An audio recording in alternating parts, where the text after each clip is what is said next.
Le derby de Milan, une rivalité haute en couleurs, un match très attendu en Italie et en Europe. Milan, capitale de la mode et centre financier de l'Italie. Près d'1,5 million d'habitants, c'est la ville la plus riche d'Italie. Pour une telle ville, un club de foot n'est pas suffisant, il en faut deux.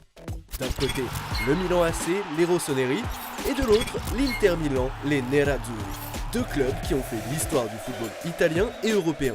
Deux équipes qui divisent la ville en deux lors du célèbre derby de la Madonnine. Vous vous demandez pourquoi le derby de Milan est l'un des sommets du football mondial? Cette vidéo va tout vous expliquer. Abonne-toi à notre chaîne, nous mettons en ligne de nouvelles vidéos toutes les semaines. Tout commence à la toute fin du 19e siècle. Alfred Edwards, un businessman anglais, se rend en Italie et emmène dans ses bagages le sport de son pays natal, le football. À Milan, où il habite, il fonde avec Herbert Kilpin, un autre anglais, le premier club de foot de la ville. Ainsi, le 13 décembre 1899, naît le Milan Cricket and Football Club, l'ancêtre du Milan AC. Le club évolue en rouge et noir, des couleurs choisies par Herbert Kilpin.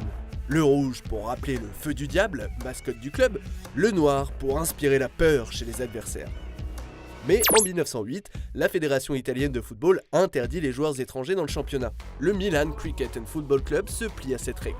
Certains membres de l'équipe milanaise, des Italiens mais surtout des Suisses, décident alors de créer leur club dissident pour jouer. L'Internazionale, devenu plus tard l'Inter, voit le jour. International car selon ses fondateurs, nous sommes tous des frères du monde. Dès sa création, l'Inter Milan est à contre-courant de son rival milanais. Pour leur maillot, les interistes reprennent le noir du Milan, mais ils y ajoutent du bleu en opposition au rouge adverse. Les deux entités ne tardent pas à se rencontrer sur le terrain. Le 18 octobre 1908, un premier match est organisé et le Milan AC l'emporte 2-1. Les Rossoneri s'adjugent le premier derby de la Madonnine. Ce nom est tiré de la petite Madone dorée située sur les toits de la cathédrale de Milan. Emblème de la ville, elle symbolise depuis la division de la cité entre les deux forces footballistiques. Une opposition sociale apparaît vite entre les deux équipes. L'AC Milan est associé à la classe ouvrière, ses supporters étant surnommés par les interistes les cachavites, littéralement les tournevis. L'Inter Milan est plutôt le club de la bourgeoisie, d'où le surnom de Bauscia, qui signifie les vantards à destination de ses supporters. Cette distinction sociale est plus mesurée aujourd'hui. Cela a débuté quand Silvio Berlusconi a racheté le Milan AC en 1986, amenant avec lui un public plus aisé. Le Milan AC et l'Inter ne tardent pas à se battre pour les titres. Ils sont au coude à coude au palmarès, 18 championnats chacun. L'Inter a remporté plus de coupes d'Italie que le Milan, mais sur la scène européenne, le Milan a l'avantage. 9 trophées contre 6 pour l'Inter, mais surtout 7 Ligues des Champions à 3. En C1, les deux équipes sont d'ailleurs devenues les deux premières équipes d'une même ville à s'affronter dans la compétition. En 2003, au terme d'une demi-finale disputée, l'AC Milan passe au but à l'extérieur après 2 matchs nuls.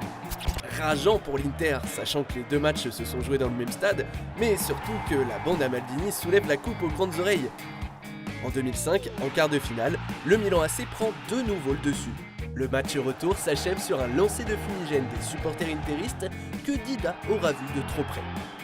Ce derby, c'est aussi un stade, lieu privilégié de ces affrontements. Un stade, 2 ambiances, tantôt bleu et noir, ou alors rouge et noir. Un stade où se mêlent les deux identités, jusque dans son nom, ou plutôt ses noms. Stade Giuseppe Meazza pour l'Inter et San Siro pour le Milan AC. San Siro est le nom du quartier milanais où se situe le stade. Giuseppe Meazza, lui, est un ancien joueur vedette italien, star des années 30, double champion du monde, joueur du Milan AC mais surtout de l'Inter pendant près de 15 ans. À son décès en 1979, son nom est accolé à l'écrin de ses exploits passés. L'atmosphère des derbys perdra bientôt le charme de ce stade. Les deux clubs se sont mis d'accord pour le détruire et bâtir un nouveau stade plus moderne. Celui-ci sera bâti sur l'emplacement du parking du stade actuel. Le derby de la Madonnina s'est déjà transposé à l'échelle mondiale, mais surtout du mondial. La Coupe du Monde 1990 offre à l'époque un choc entre les deux grands rivaux européens, l'Allemagne de l'Ouest et les Pays-Bas. Mais c'est avant tout un Inter Milan AC avec d'un côté le trio allemand de l'Inter, Matthaus, Brehme, Klinsmann, et de l'autre le trio hollandais du Milan, Van Basten, Rijkaard, Gullit. Leur affrontement a d'ailleurs lieu en 8e de finale à San Siro, ou Giuseppe Meazza, selon les préférences. L'Inter, ou plutôt l'Allemagne, l'emporte dans un match tendu. 2-1 avec des buts des interistes, Klinsmann et Brehme, tandis que Rijkaard est expulsé et que Van Basten est transparent. Le Nerazzurri Matao soulèvera 2 semaines plus tard la Coupe du Monde, puis le Ballon d'Or, mettant fin à 3 années de domination des Hollandais du Milan. Néanmoins, le club rossonero domine nettement son rival au palmarès. Les stars ont été légion dans les deux clubs. L'Inter a d'ailleurs toujours placé un joueur en finale de Coupe du Monde depuis 1982.